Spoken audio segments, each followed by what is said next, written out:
A paz do Senhor, queridos! Estamos iniciando mais um vídeo do seu canal EBD Fácil e Motivadora. E na aula de hoje nós forneceremos subsídio da lição número 6, que tem como título Neemias reconstrói os muros de Jerusalém. Amém? Não se esqueça, meus amados irmãos, de se inscrever no nosso canal, compartilhar o nosso vídeo, deixe seu joinha, deixe seu comentário, nos abençoe em nome de Jesus com a sua inscrição. Não se esqueça também que na descrição desse vídeo nós temos o link que dá acesso ao teste online. Clicando no link, você vai ser direcionado a responder o teste online este baseado apenas na nossa lição bíblica. Amém? Então vamos lá, vamos comentar um pouco sobre a lição do número 6. Neemias reconstrói os muros de Jerusalém. Texto áureo. O texto áureo encontra-se em Isaías, capítulo 60, versículo 18. Nunca mais se ouvirá de violência na tua terra, de desolação ou destruição nos teus termos, mas aos teus muros chamarás salvação e às tuas portas louvor. Verdade prática. Somente despertados podemos vencer qualquer obstáculo para realizarmos a obra de Deus. Leitura bíblica em classe, meus amados irmãos, encontra-se no livro de Neemias, capítulo 1, dos versículos 1 ao versículo 4, e no livro de Neemias também, o capítulo 2, dos versículos 1 ao 9. Amém? Essa lição hoje é bastante extensa porque ela vai estar dividida em 6 tópicos. Nós vamos falar aqui, comentar um pouco destes tópicos para que os irmãos consigam compreender e entender, para que enriqueça a sua aula e também vocês cresçam tanto no conhecimento quanto na graça do Senhor. Amém? Então vamos comentar esta lição esta que é Neemias reconstrói os muros de Jerusalém. Então, meus amados irmãos, nesta lição nós vamos voltar agora para o Neemias. Estamos adentrando agora o livro de Neemias, como os irmãos sabem, este trimestre estamos estudando os 2 livros históricos. Entre os livros históricos, nós estamos estudando esses 2, que é o livro de Neemias e o livro de Esdras. Então, meus amados irmãos, a história de Neemias tem início 12 anos depois da volta de Esdras à terra de Judá. Ou seja, o primeiro grupo a gente viu que foi Zorobabel, depois veio Esdras e agora Neemias. Depois de 12 anos que Esdras ter voltado a Jerusalém, a Judá, agora aparece Neemias, porque essa história tem início 12 anos depois que Esdras estava lá já em Jerusalém. E a situação de Jerusalém, meus irmãos, se tornara muito perigosa por causa das ameaças de destruição do grupo remanescente por parte dos samaritanos e amorreus. Os judeus se encontravam quase indefesos, dependendo tão somente da proteção dos muros da cidade, que estavam em ruínas. Os muros das cidades fortaleza da época do Antigo Testamento eram tão essenciais à defesa do povo como a tecnologia bélica hoje dos países. Hoje um país é dito-se forte internamente. Por quê? Porque ele é um país que tem um poderio bélico muito grande. Ele tem um exército grande com armas tecnológicas eficazes, assim como a marinha, como a aeronáutica. Já no tempo do Antigo Testamento, eram os muros, as cidades de fortalezas eram protegidas pelos muros. E esses muros, essa proteção que mostrava que aquela cidade era forte, que aquele lugar era forte, estava sob proteção. É claro que no caso dos judeus a proteção primeiro vinha de Deus. Então esse é o contexto histórico que vai se dar esses fatos que nós vamos estudar hoje, comentar um pouco sobre essa lição da reconstrução do muro, que foi Neemias, que foi o responsável por esse feito tão grande. Então o primeiro tópico da lição fala: Deus responde às orações de Neemias. Então, o que aconteceu, meus amados irmãos? A palavra de Deus nos fala no livro de Neemias que vieram a eles alguns emissários. E esse emissário que veio a Neemias era o seu irmão, que tinha por nome Anani. E era um de seus irmãos. Veio ele e alguns de Judá. E quando Neemias vê aquele irmão dele, um dos seus irmãos, e o restante de Judá, Neemias quer saber da situação do povo. Como é que está o povo na cidade, está em Jerusalém? Porque Neemias agora está habitando no palácio. Por quê? Porque Neemias é o copeiro do rei. Neemias era o copeiro do rei. E tudo isso que se passou, meus irmãos, a história de Esté. Neemias é contemporâneo de Esté, assim como Esdras. Aquela toda a história do livro de Esté, quando Amã tentou destruir os judeus, tudo isso foi presenciado, tanto por Neemias quanto por Esdras, porque era o mesmo tempo. Então Neemias, ele tinha alcançado um posto de copeiro, ele era o copeiro real. Por quê? Porque ele servia ao próprio rei persa. E a história nos fala, porque foram descobertos documentos antigos, que afirma que aquele copeiro, o copeiro real, Neemias, ele tinha mais influência sobre o rei do que o próprio comandante das forças armadas daquele exército persa, daquela época de Neemias. Então Neemias tinha influência. E o que aconteceu na história, como eu tenho falado dos irmãos? Vem aquele homem de nome Anani, que é um dos irmãos de Neemias, veio com ele também outros homens. E Neemias vai e pergunta àqueles homens que como está o restante do cativeiro e pergunta sobre Jerusalém. Como estão nossos irmãos que voltaram para Jerusalém? Como está a cidade?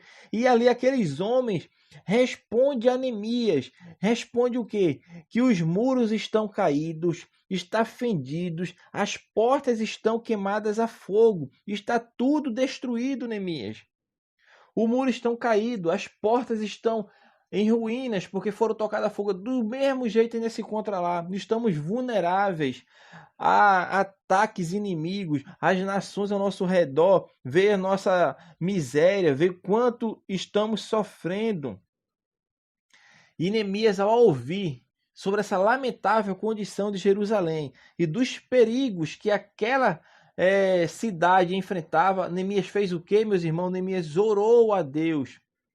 Porque a oração de Neemias foi em busca de uma solução. E esta oração está no livro de Neemias. Neemias capítulo 1, do versículo 5 e diante. Vocês vão ver que ali está a oração de Neemias. Porque ele chorou, ele se lamentou por alguns dias. Esteve jejuando e orando. Esta foi a atitude de Neemias. E foi assim que ele fez. Começou a orar. Porque ele ficou angustiado. Começou a orar, a jejuar. Isso começou em um mês. E a Bíblia fala que depois de 4 meses, Deus vem tomar a providência. Por quê? Porque depois de passado 4 meses, Neemias vai servir ao rei. E quando Neemias vai servir ao rei, ele está de semblante triste, semblante abatido, triste. Por quê? Porque ele sabia do que o povo estava enfrentando, a miséria, a condição precária que estavam vivendo. E Neemias vai servir o rei, e o rei percebe aquele semblante triste em Neemias. E o rei pergunta a Neemias: por que você está triste, Neemias? Essa tristeza que eu vejo em ti não é tristeza de doença, mas isso é tristeza do coração. Aí Neemias vem e fala: é porque temeu muito, em grande maneira, de responder ao rei. Mas ele não se cala, ele mostra ao rei porque ele estava triste. E ele vem e fala ao rei que a tristeza que está no seu rosto é porque a cidade, o lugar em que seus pais foram sepultados, estava assolada, está sendo consumida e tinham sido consumidas as suas portas em fogo. Era como Neemias estava dizendo ao rei: como é que eu vou me sentir feliz, ó rei? A minha terra natal, a cidade onde eu sepultei os meus pais, hoje está desolada, os muros estão caídos, as portas estão queimadas. Mas o rei olha para Neemias e fala: o que é que tu quer? Me pedes o que tu queres, Neemias. E a Bíblia fala que Neemias não abriu a boca de imediato para falar logo o que ele queria, não. Mas a Bíblia fala que ele orou a Deus dos céus. Porque antes de responder, certamente ele buscou a direção de Deus, que o Senhor respondesse por ele, que o Senhor usasse ele como instrumento para reerguer os muros da cidade que estavam caídos. E Neemias orou, e depois dele orar, ele vem e responde ao rei. Ele vem e responde ao rei: Rei, se é do teu agrado, rei, me permita voltar à cidade dos sepulcros onde meus pais foram sepultados, para que eu edifique.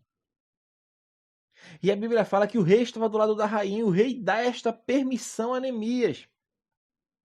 Dá esta permissão a Neemias, mas conquanto que ele regresse depois, para os irmãos perceberem de quanta afeição tinha o rei por Neemias, que o rei queria Neemias com ele, porque é assim que acontece, meus irmãos. Quando o crente está alinhado na presença de Deus, o ímpio vê que Deus é na vida dele. Aquele homem não queria Neemias distante dele, mas queria Neemias perto, porque sabia que ele era um homem de confiança, um homem que tinha palavra, não era um homem que agia de falsidade, de leviandade, nem de maldade, mas queria o bem de todos. Estava fora da sua terra natal, vivendo em um país que não era seu, vivendo com o povo que tinha uma cultura totalmente diferente da sua, mas a presença dele fazia a diferença no reinado. E não é à toa, como eu falei para os irmãos anteriormente, que os documentos que foram descobertos mostraram que o copeiro tinha mais influência no palácio junto ao rei do que o próprio comandante-chefe das forças armadas daquele império persa da época de Neemias. E isso foi ouvido depois de 4 meses, de Neemias orando, intercedendo, jejuando. Aí é que vem a solução divina para o problema. E assim aconteceu na vida de Neemias. Por quê? Porque Deus ouviu a oração de Neemias. E como Neemias orou, o despertamento certamente veio de Deus. Deus desperta Neemias para fazer o pedido ao rei. E este é o primeiro tópico da nossa lição, que Deus responde às orações de Neemias. Neemias soube através de seu irmão e dos outros que vieram de Judá a condição que estava a cidade de Jerusalém, os muros caídos, as portas queimadas, a cidade desolada, o povo em miséria. E depois de 4 meses de oração, Deus responde às orações de Neemias e Neemias é autorizado pelo rei a regressar para Jerusalém. E aí chega o nosso segundo ponto da lição, que Neemias chega a Jerusalém. Neemias chega a Jerusalém, mas a primeira coisa que ele vai fazer não é de iniciar a obra de imediato, não. Mas ele agora vai fazer um levantamento, vai começar a olhar o que o muro precisa, o que a cidade precisa ser reconstruída. Talvez estava fazendo um levantamento do orçamento, do que vamos precisar fazer. Embora ele já tivesse tido a autorização do rei, porque o rei deu uma carta para ele a pedido de Neemias, uma carta a qual permitisse ele passar da além dos rios, para não ser perturbado, atribulado, e além disso, autorização para pegar da floresta as madeiras, o material necessário para construir os muros. E assim Neemias veio com aquela carta. E não só isso, porque o rei ainda mandou uma comitiva de soldados com ele, uns soldados persas. E Neemias volta para Jerusalém, faz aquela varredura na cidade, certamente para ver o que seria necessário para construir aqueles muros, como iria se dar o início da obra. E Neemias faz isso tudo, mas não fala a ninguém. Neemias fica calado. Ele fica 3 dias, verificando, fazendo levantamento, vendo o que precisa e o que é necessário para construir o muro. E assim Neemias fez. Fez tudo calado, olhando, analisando. E o crente deve ser assim, meus irmãos. Não deve agir por impulso. Ele tinha autorização do rei para estar ali, mas ele vem com cautela, analisando, vendo o terreno em que ele está pisando, não tomando iniciativa por impulso, mas analisando, estudando a situação para depois agir de forma eficaz.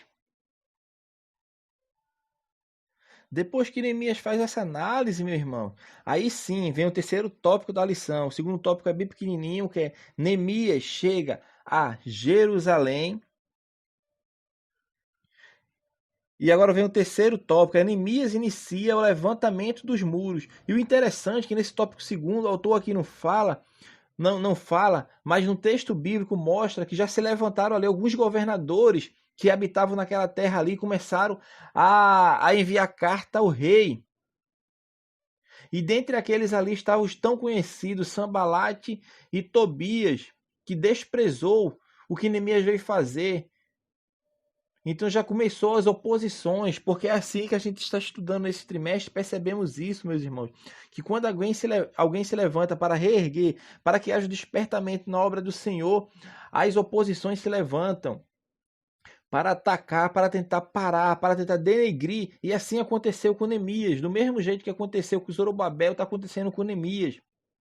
Mas Neemias usa uma tática diferente. O plano de Neemias é diferente. Depois que ele fazia aquele levantamento, ele começa a ver aquilo tudo, anima o povo e o povo se ergue e levanta. Levantemo-nos e edifiquemos. E esforçaram as suas mãos para o bem.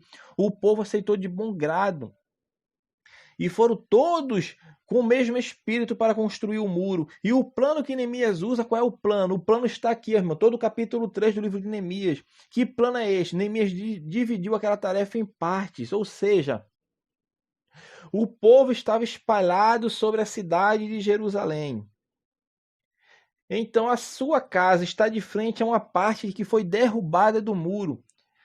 Você agora que é responsável por reerguer essa parte que está caída em frente à sua casa, na parte ali de frente, você vai ser responsável para construir o muro que está derribado à frente da sua casa. E assim Neemias fez. Neemias repartiu cada pedaço. Quem morava em frente, perto daquela parte do muro que foi derribada, eles que seriam responsáveis por reerguer o muro daquela parte, naquela situação. E assim aconteceu. E todos começaram a reerguer o muro. O capítulo 3 detalha bem direitinho aqui as famílias e as partes as partes que eles ficaram responsáveis para reerguer o muro. E assim aconteceu, porque o muro começou-se a ser reerguido. E essa foi uma maneira eficaz. Por quê? Porque Neemias, o povo estava unido em um só espírito, porém a obra tinha que ser rápido, porque a cidade estava há bastante tempo desolada. E Neemias tinha um tempo a cumprir ali, porque ele tinha que regressar ao rei, porque é assim que foi determinado, que ele viesse para a cidade, reerguesse os muros que foram caídos, as portas que foram queimadas, e depois regressar. Era por um tempo só que Neemias deveria ficar naquela cidade ali. E o povo começou a reerguer o muro, e o muro por fim é construído, porque o plano de Neemias, com essa tática dele de colocar cada pessoa ali para fazer a sua parte do muro, estava fluindo bem. É a mesma coisa que acontece hoje, não tem aquele ditado que fala: se cada um limpar a frente da sua casa, a rua toda fica limpa. Não precisa de colocar o gari, ou se você morar em condomínio, os funcionários do condomínio para limpar. Não. Mas se cada um limpar a frente da sua casa, a rua vai ficar limpa. É uma verdade. E foi isso. Essa foi a tática que Neemias usou. A parte da frente que está na sua casa, a parte que lhe pertence ali, essa parte ali do muro, é de responsabilidade de cada família que mora ali. Então, assim foi feito. E assim o muro foi reerguido. Foi erguido, começaram a se erguer o muro. E já nesse interim, o que acontece, meus irmãos? acontece que aquela união que estava tendo harmonia para o muro ser reerguido novamente, começa a ser ameaçada. Mas ameaçada de que maneira? Dos ricos agora tentando tirar proveito daquelas pessoas que não tinham condição. Porque, embora os judeus fossem libertos do exílio, do cativeiro, para regressar à sua terra natal e construir um templo, como fora construído, e agora os muros, eles não ficaram isentos de pagar os tributos, de pagar os impostos ao rei. Porque a nação ainda de Israel, ela ficou subjugada depois da libertação do cativeiro 200 anos sob o Império Persa, até que Alexandre o Grande veio e conquista aquele império e agora passa para os gregos. Porém, num período de 12 anos que Alexandre o Grande governou, o povo de Israel teve aqueles 12 anos foram 12 anos de tranquilidade, de paz. Isso a história nos mostra. Mas isso agora aqui não vem o caso, porque nós estamos falando de Neemias. Então é isso que eu estou falando dos irmãos. O povo não ficou isento de pagar impostos. E o que estava acontecendo? Tinha pessoal que tinha mais condições do que o outro. E o povo ali, o mais pobre, não tinha condição nem de pagar a sua parcela do imposto real. E pedia emprestado. O que aconteceu? Aqueles homens que estavam dando aquele empréstimo, isso vai ser estudado mais à frente, como o autor próprio fala aqui, que vai ser estudado na lição de número 8. Mas eu estou adiantando alguma coisa já aqui. Que aquela dívida estava crescendo, o pessoal não tinha condição de pagar, e o que estava acontecendo com aqueles homens que tinham condições, que eram uns que estavam, os ricos no caso, os que tinham condições, eles emprestavam, e aqueles homens mais pobres não tinham condição. O que eles estavam fazendo? Estavam tomando as terras, tomando o rebanho, e até os filhos e filhas estavam pegando para serem seus servos, ou seja, para serem seus escravos. E isso Neemias vem e combatem. E eles entram em acordo e essa situação é resolvida. Isso vai ser estudado, como o autor fala aqui, na lição de número 8, vai ser estudado de maneira mais detalhada. E essa desunião, então, foi vencida, meus irmãos. A desunião passa e o povo agora volta a ter harmonia e o muro agora é levantado. O muro agora é levantado de vez. E agora nós estamos aqui pegando o capítulo 4 para frente. Porque no capítulo 5 a gente vê essa parte aqui que Neemias está defendendo os mais pobres.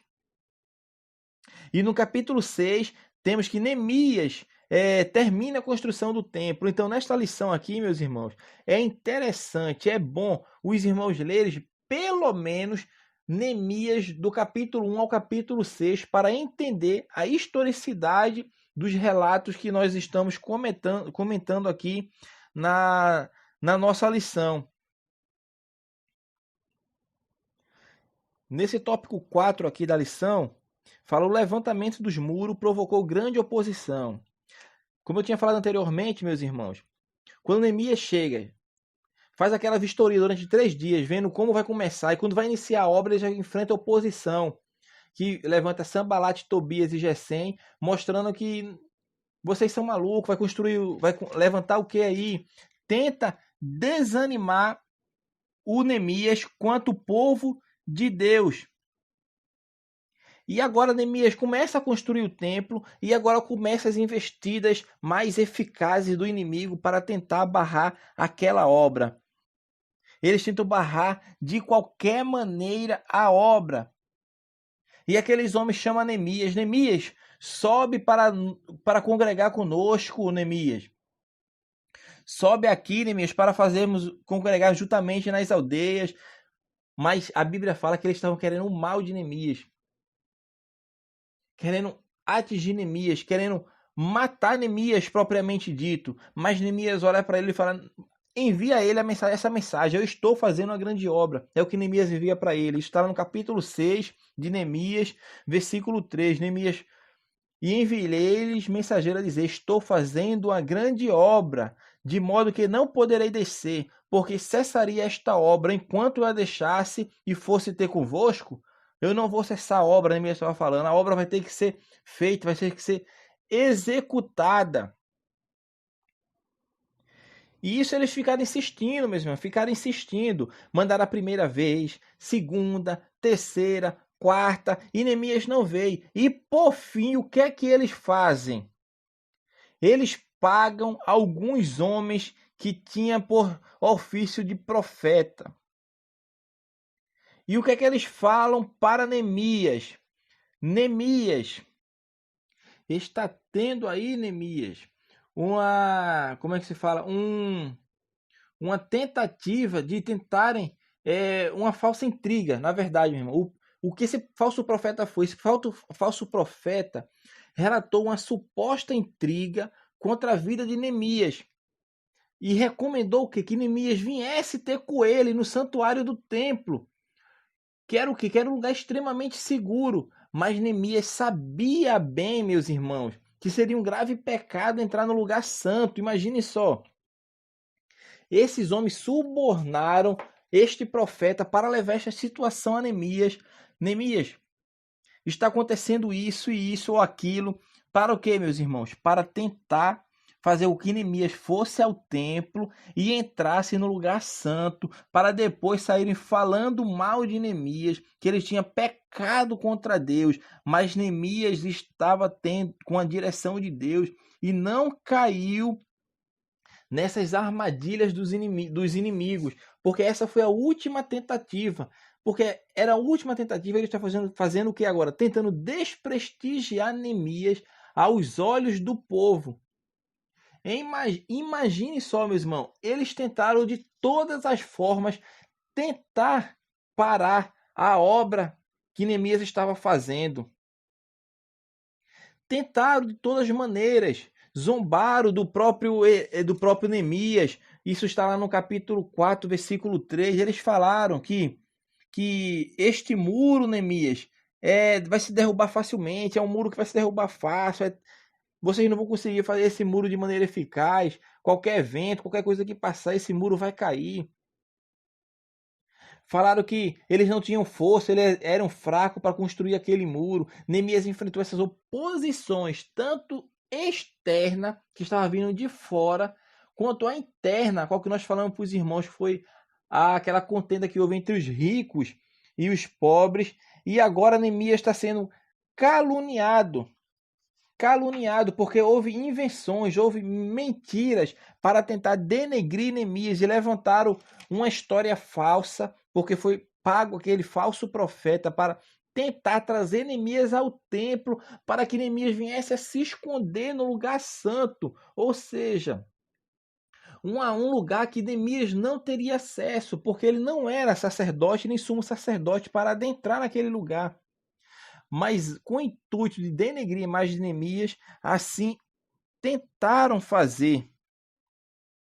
E esta oposição foi vencida. Por que foi vencida? Porque o muro foi construído. Neemias não se abateu. Eu estou fazendo uma grande obra. Eu não posso parar essa obra aqui, não. A obra é grande. Eu tenho que fazer. Será que eu tenho que ir até convosco e parar esta grande obra? Avisa eles isso lá. Eu não vou. E eles mandaram mensageiros 1, 2, 3, 4 vezes. Tentaram essa última investida contra Neemias, mas Neemias não vai. Permanece firme no seu lugar. E muitas vezes isso que Deus quer de cada um de nós, que nós possamos manter-se firme na tão grande obra que o Senhor tem nos outorgado, sem olhar a adversidade, tanto externa quanto interna, meus irmãos, porque aqui foi um profeta pago. Um profeta pago para fazer com que a obra fosse parada. Mas Neemias, na direção de Deus, acabou a obra, conforme fala lá em Neemias capítulo 6, versículo 15. Acabou-se, pois, o muro aos 25 de Eleu, em 52 dias. Em 52 dias, então, meus irmãos, foi acabado o muro. Imagine só, o muro foi reerguido em 52 dias. E este fato surpreendeu a todos, inclusive aos inimigos, conforme fala Neemias 6, capítulo 16. E sucedeu que, ouvindo todos os nossos inimigos, temeram todos os gentios que haviam em roda de nós e abateram-se muito em seus próprios olhos, porque reconheceram que o nosso Deus fizera esta obra, Neemias sabia que, embora o trabalho já estivesse concluído, o povo não poderia dar-se ao luxo de relaxar a vigilância da cidade. E o que foi que Neemias fez? Ele estabeleceu um sistema de guarda para a cidade. A sabedoria, meus irmãos, revelada por ele, pode ser aplicada às vezes às nossas vidas, como os crentes de hoje. Devemos conscientizar-nos de que Deus muitas vezes nos dá uma grande vitória espiritual, contudo, adverte-nos a uma vida de constante vigilância. Então, meus irmãos, precisamos sempre treinar e cultivar bons hábitos de louvor, bons hábitos de oração, bons hábitos de estudo bíblico, os quais ajudarão a nossa mente, espírito e emoções face aos ataques de quem? Aos ataques dos inimigos, porque isso foi o que aconteceu. Os inimigos tentaram impedir de todas as maneiras, até com a força física, levantando homens para tentar invadir e matar aqueles homens na construção do muro, mas Neemias não para. Fala para o povo, é com uma colher de pedreiro na mão e com a outra espada na mão, mas a obra não vai parar, vai ser de dia e de noite, essa obra vai continuar, e assim Neemias fez. Os homens lá estavam trabalhando, era traçando a massa com a espada no coldre, na cintura, outros com a colher da pá de pedreiro na mão, imagine só, fazendo o muro, erguendo o muro e com na outra mão a espada, porque a qualquer momento poderia acontecer de o povo entrar em guerra. E Neemias fala, se você escutar a voz da buzina, correi para socorrer os vossos irmãos. E assim foi feito. Não foram atacados porque o levante que foi tentado para matar aqueles homens foi descoberto e Sanbalat e Tobias foi envergonhado, tanto Sanbalat, tanto Tobias quanto Gesem. Todas as artimanhas, tudo o que eles tentaram fazer para tentar impedir a obra caiu por terra.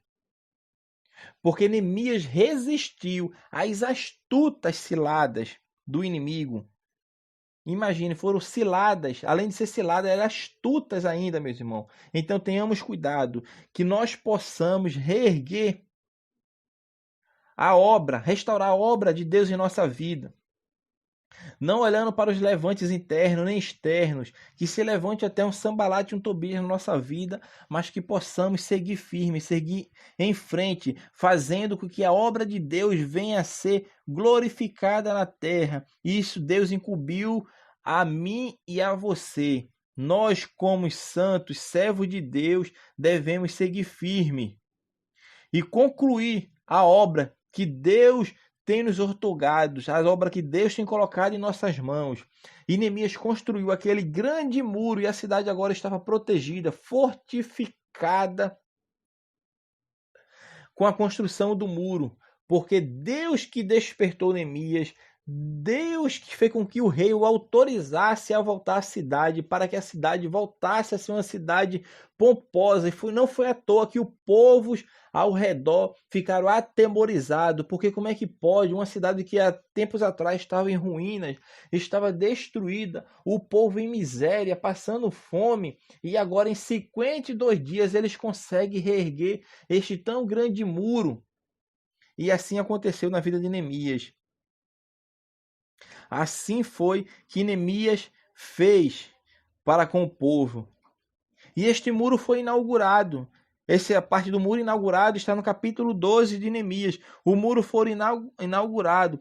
Porém, houve primeiro uma purificação dos sacerdotes levitas, para depois o povo ser purificado, assim como as portas da cidade e o muro propriamente dito.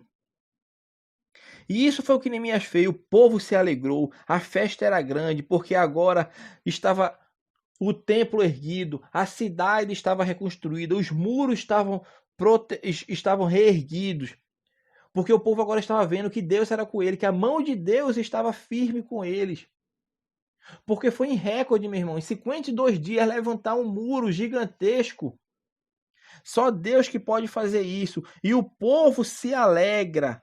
E a Bíblia fala que o som da festa era tão grande, tão alto, e o povo estava tão alegre que se ouvia de muito longe a voz do povo, engrandecendo a Deus, enaltecendo, agradecendo, festa de louvor, de gratidão ao Senhor. E trazendo uma aplicação para os nossos dias, meus irmãos, para encerrarmos a nossa lição hoje, o autor da lição que fala o sexto tópico, fala: os muros trazem ensino simbólico importante. Aí agora a gente viu esse panorama histórico. Se os irmãos tiverem alguma dúvida de alguma coisa que a gente possa ter passado despercebido, que os irmãos queiram entender melhor, não entender alguma parte da questão histórica, que os irmãos coloquem no comentário a sua pergunta, a sua observação, ou alguma coisa que os irmãos queiram acrescentar, para que possamos, irmão, compartilhar de conhecimento da palavra do Senhor e crescer, cada dia crescendo mais, tanto na graça quanto no conhecimento. E o sexto ponto para encerrarmos é que vem falar que os muros trazem um ensino simbólico importante. Aí o autor dividiu em 3 tópicos e fala: a Bíblia fala da salvação como muro, o muro da salvação fala da divina proteção que beneficia aqueles que se abrigam dentro dele, e o muro da salvação é uma permanente divisória entre o reino de Deus e o reino deste mundo. Então, o que o autor está querendo mostrar aqui? Está querendo mostrar que o muro fala de salvação. Fala de salvação. Então, esse muro de salvação que mostra que é uma proteção divina na vida do crente, é o muro que faz a separação entre o seu lado santo, o seu lado salvo e o lado ímpio do mundo. Então, o muro da salvação é isso, porque nos aparta, nos separa daquilo que tenta a nos manchar, tenta a nos denegrir. Se eu estou abarcado, estou do lado do muro diante de Deus, esse muro que faz a separação, que é o muro da salvação, a qual eu fico distante, protegido das astutas ciladas do inimigo, assim também como eu fico distante dos prazeres carnais, dos prazeres devassos, dos prazeres deste mundo. Este muro da salvação representa isso, representa que eu estou separado do muro. Eu me posicionei, eu tomei a minha decisão, eu estou do lado de Cristo. Mas esse muro da salvação, meus irmãos, como o autor bem fala aqui, não representa que nenhuma pessoa possa transpassar esse muro e voltar para o mundo. Por que não? Porque o homem é livre para fazer as suas escolhas. Ele hoje está do lado de Deus, seguindo a Cristo, fazendo a sua vontade. Mas nada o impede dele transpassar este muro da salvação e passar para o lado da perdição. E é isto que o autor está nos mostrando aqui, que o ser humano é livre. Este muro que representa a salvação, que fala de salvação, porque a salvação está sendo vista como um muro, que é aquilo que nos protege, nos abriga, mas isso não impede da pessoa transpassar este muro e ir de encontro às coisas que desagradam a Deus. Infligir os mandamentos de Deus, infligir os preceitos divinos que Deus quer para que o homem siga adiante, fazendo a sua vontade, andando em comunhão com Ele. Então, meus irmãos, este muro aqui que simboliza agora a salvação, que é os muros da salvação, além de trazer uma proteção que vai beneficiar a gente, beneficiar nós, porque nós estamos abrigados nesse muro. Entretanto, contudo, este muro não impede que a pessoa passe para o reino do mundo, que já jaz no maligno, mas que você é livre para escolher entre estar abrigado neste muro dessa tão grande salvação que o Senhor Jesus nos concedeu e ficarmos do lado de Deus, seguindo seus preceitos, seu mandamento, tendo certeza de um dia habitar a Jerusalém celestial, juntamente com todos os santos do Antigo Testamento quanto do Novo, que possamos manter a nossa fé, a nossa firmeza diante de Deus, para um dia alcançarmos essa tão grande bênção em nossa vida, que são as bênçãos espirituais, que está reservada para aqueles que cumprem a obra e os mandamentos, os preceitos, os estatutos divinos, porque só fazendo assim alcançaremos graça diante de Deus. Então esta, meus irmãos, foi o nosso subsídio para essa lição essa lição de número 6, que tem como título Neemias reconstrói os muros de Jerusalém. Não esqueça, meus irmãos, de compartilhar esse vídeo. Você que não é inscrito no canal, se inscrever no nosso canal, deixe o seu joinha, deixe o seu comentário. Não se esqueça também de fazer o teste online, meus irmãos. Na descrição do vídeo temos acesso ao teste online. Fazendo o teste online, os irmãos vão saber se conseguiram ler a lição e absorver aquilo que leu, porque está baseado apenas na lição bíblica. Amém? Então, que Deus abençoe a todos, que continue nos acompanhando, orando pela nossa vida, para que Deus possa nos erguer na terra, para levarmos o seu ensino com responsabilidade e tendo a sã doutrina como guia do nosso subsídio, porque este é o nosso intuito, levar a Bíblia, conhecimento bíblico, conhecimento da palavra, sem falsidade. Amém? Levando a verdade, porque a verdade é essa que liberta. Amém? Deus abençoe os irmãos e até o próximo subsídio. Deus abençoe a todos em nome de Jesus Cristo. Amém.